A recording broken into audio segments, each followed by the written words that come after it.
Welcome to PhillipCapital's weekly market watch. The Tokyo Commodity Exchange's rubber futures fell by more than 60% since June last year. Today, we have Ms. Teo Se-Hua from Phillip Futures Investment and Trading Department to share more with us. Se-Hua, can you talk about the market trend of rubber from last year to now? As we all know, Tokyo rubber prices have fell from a 28-year high of 356 yen in June last year, where prices have reacted rather too fast, too furious, by plunging more than 60% to the current of 138 yen, weighed down primarily by the concern of the health of the global economy.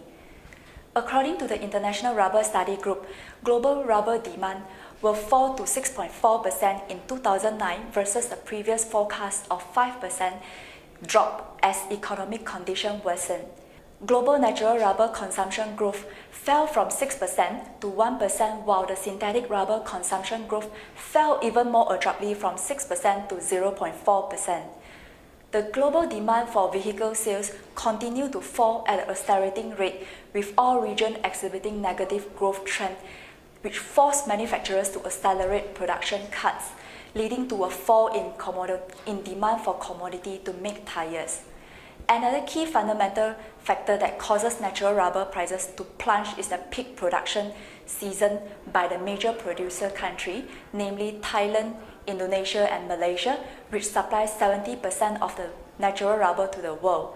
According to the International Rubber Study Group, there was a 24% increase in production in the third quarter of last year as opposed to the second quarter.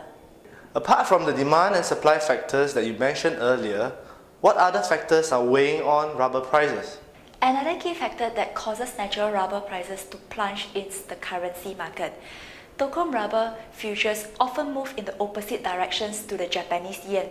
As such, natural rubber prices were heavily weighed down by the yen gains against the dollar in the last quarter. In addition, natural rubber also tracked the crude oil prices.